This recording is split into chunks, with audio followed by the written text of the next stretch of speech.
안녕하세요. 하루를 새롭게 하는 말씀의 박전 목사입니다. 오늘도 주님의 은혜와 평강이 여러분들과 함께 하시기를 축복합니다. 오늘 우리에게 주실 생명의 말씀 함께 보도록 하겠습니다. 이스라엘의 왕과 유다의 여호사밧 왕이 길라 라못으로 올라가니라. 이스라엘 왕의 여호사밧에게 이르되 나는 변장하고 전쟁터로 들어가려 하노니 당신은 왕복을 입으소서 하고 이스라엘의 왕이 변장하고 전쟁터로 들어가니라. 아람 왕이 그의 병거와 지휘관 32명에게 명령하여 이르기를 너희는 작은 자와 큰 자와 더불어 싸우지 말고 오직 이스라엘 왕과 싸우라 한지라. 병거의 지휘관들이 여호사밧을 보고 그들이 이르되 이가 틀림없이 이스라엘의 왕이라 하고 돌이켜 그와 싸우리 한즉 여호사밧이 소리를 지르는지라. 병거의 지휘관들이 그가 이스라엘의 왕이 아님을 보고 쫓기를 그치고 돌이켰더라. 한 사람이 무심코 활을 당겨 이스라엘의 왕이 갑옷 솔기를 마친지라. 왕이 그 병거 모든 자에게 이르되 내가 부상하였으니 내 손을 돌려 내가 전쟁터에서 나가게 하라 하였으나 이날에 전쟁이 맹렬하였으므로 왕이 병거 가운데에 붙들려 서서 아람 사람을 막다가 저녁에 이르러 죽었는데 상처의 피가 흘러 병거 바닥에 고였더라. 해가 질녘에 진중에서 외치는 소리가 있어 이르되 각기 성읍으로 또는 각기 본향으로 가라 하더라. 왕이 이미 죽음에 그의 시체를 메어 사마리아에 이르러 왕을 사마리아에 장사하니라. 그 병거를 사마리아 못에서 씻음에 개들이 그의 피를 핥았으니 여호와께서 하신 말씀과 같이 되었더라. 거기는 창기들이 목욕하는 곳이었더라. 아합의 남은 행적과 그가 행한 모든 일과 그가 건축한 상하궁과 그가 건축한 모든 성읍은 이스라엘 왕 역대 지략에 기록되지 아니하였느냐. 아합이 그의 조상들과 함께 잠에 그의 아들 아하시아가 대신하여 왕이 되니라. 열왕기서는 꽤나 긴 분량을 악한 왕 아합에게 할애하고 있습니다. 차라리 엘리야의 삶을 더 길게 조명해 주었다고 한다면 더 좋지 않았을까 하는 생각이 드는데요. 그만큼 이 아합 왕을 통해서 하나님의 긍휼하심을 볼 수 있고 또한 하나님의 어미하신 공의가 어떻게 이루어지는지를 우리는 보게 된다는 것입니다. 이제 드디어 아합의 비극적인 운명을 맞이하게 됩니다. 그렇게 하나님께서 돌이키려 했지만, 그렇게 하나님께서 그에게 긍휼을 주었지만 아합은 마지막까지 하나님 말씀을 경홀히 여기고 불순종하는 가운데서 미가야 선지자가 그렇게 전쟁에 나면 죽을 것이라고 했음에도 불구하고 전쟁에 나가서 비참한 최후를 맞이하게 됩니다. 우리는 오늘 말씀을 통해서 두 가지를 함께 나누려고 합니다. 첫 번째는 무엇이냐면 사람의 도모는 언제나 실패한다는 것입니다. 아합도 미가야의 말을 완전히 무시하지는 못했던 것 같습니다. 그래서 전쟁에 나갈 때 자기 나름대로 꼼수를 썼다는 것이죠. 변장을 해서 전쟁터에 나가려고 했다는 것입니다. 그러나 얼마나 비열하고 비겁한 모습입니까? 여호사밧 왕은 왕의 옷을 입게 하고 자신은 변장해서 전쟁에 나가게 되었다는 것이죠. 이제는 여호사밧이 아합 왕 대신해서 화살바지가 되게 만들었던 것입니다. 그렇게 해서 아람과의 전쟁이 드디어 시작이 되었습니다. 처음에는 아합의 의도대로 적군의 집중 공격을 피할 수가 있었습니다. 아람의 군사들은 여호사밧이 아합인 줄 알고 집중 공격을 했고 아합은 하나님의 심판을 잘 피하는 듯 보입니다. 왕복을 입은 여호사밧은 자신을 향한 집중 공격에 당황해하면서 소리를 질렀습니다.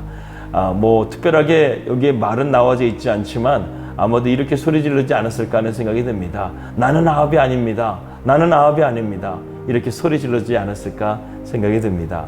여호사밧은 그래도 의로운 왕이었던 것 같아요. 그러나 그도 하나님의 심판받을 사람과 같이 하게 되니까 그도 위험에 처하게 되는 것을 우리는 볼 수 있습니다.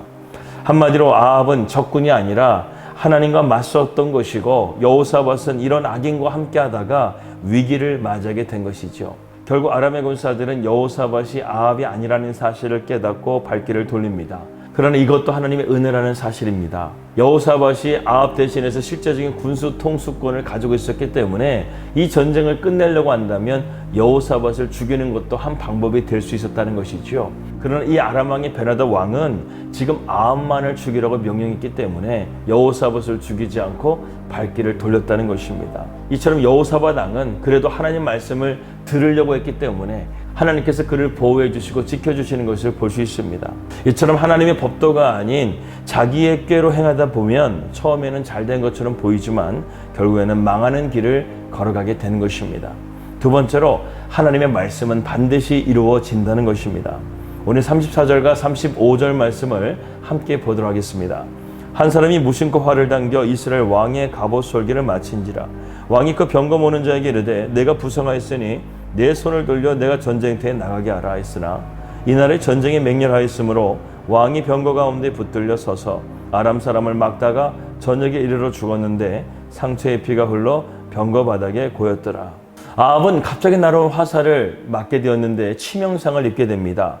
갑옷 중에 왕의 갑옷은 제일 튼튼한 갑옷일 것입니다. 심지어는 화살도 뚫을 수 없을 만큼의 강력한 그러한 무장을 하고 아합은 전쟁터로 나갔을 것입니다. 그런데 화살이 어디에 꽂혔습니까? 이 갑옷과 갑옷 사이 솔기, 가장 연약한 곳에 이 화살이 들어가서 아합에게 치명상을 입혔다는 것이죠. 그런데 놀라운 것은 34절 말씀에 무심코 이 병사가 쏜 화살이 그렇게 완벽한 아합의 갑옷에 치명상을 입히게 되었다는 것입니다. 이 아합의 갑옷을 뚫을 수 있는 확률은요, 로또보다도 더 높은 확률이 필요할 것입니다. 그런데 하나님은 정확하게 이 아합을 맞췄다는 것이죠. 그가 왕복을 입고 있었다고 한다면 어떻게든 이 불리한 상황 가운데서 이 부하들이 퇴보를 확보해가지고 분명히 치료를 하고 그는 목숨을 건졌을 수도 있었습니다. 그러나 그는 변장을 했기 때문에 이 치열한 전쟁 가운데서 적과 악원을 알아보지 못할 정도로 치열한 전쟁 가운데서 이 아합은 그곳을 빠져나오지 못해서 전쟁터에서 사망을 하고 만 것입니다. 그리고 전쟁도 패하게 됐죠. 그런데 성경은 말합니다. 이 모든 것이 하나님의 말씀대로 됐다는 거예요. 그 병거를 사마리아 못에서 씻음에 개들이 그의 피를 핥았으니 여호와께서 하신 말씀과 같이 되었더라. 거기는 창기들이 목욕하는 곳이었더라. 아합이 얼마나 비참하게 죽습니까? 전쟁터에 나오지 못해서 피를 흘리다가 점점 죽어갔다는 것이죠. 그리고 그의 병거는 이 창기들이 씻는 곳에서 씻었는데 그 물이 흘러가지고 있었는데요. 개들이 그것을 핥았더라. 그런데 이것이 무엇으로 됐다는 거예요? 엘리야가 말씀했던 대로, 엘리야가 예언했던 대로 하나님 말씀대로 되었다는 것을 성경은 기록하고 있습니다. 즉 하나님의 예언이 성취되었다는 것이죠. 이것이 바로 하나님의 말씀 가운데 도전장을 내밀었던 아합의 최후였습니다. 마지막으로 39절과 40절의 말씀을 함께 보도록 하겠습니다. 아합의 남은 행적과 그가 행한 모든 일과 그가 건축한 상하궁과 그가 건축한 모든 성읍은 이스라엘 왕 역대 지략에 기록되지 아니하였느냐. 아합이 그의 조상들과 함께 잠에 그의 아들 아하시아가 대신하여 왕이 되니라.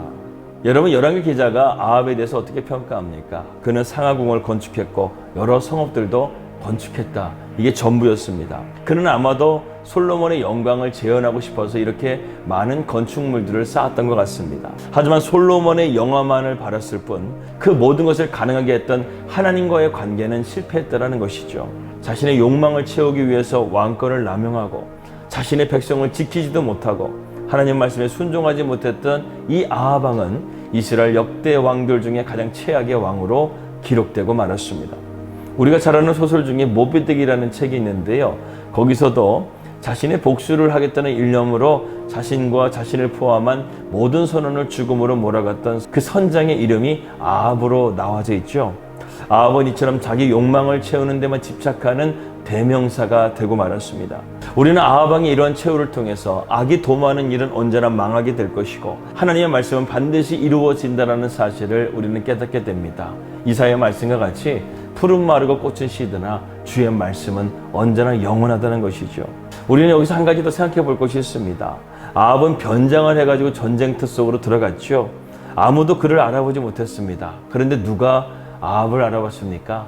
하나님은 아합을 알아봤다는 것이죠. 하나님은 한 병사의 활을 사용했습니다. 이 병사는 무심코 활을 던졌다는 거예요. 그것이 목적이 없었다는 것입니다.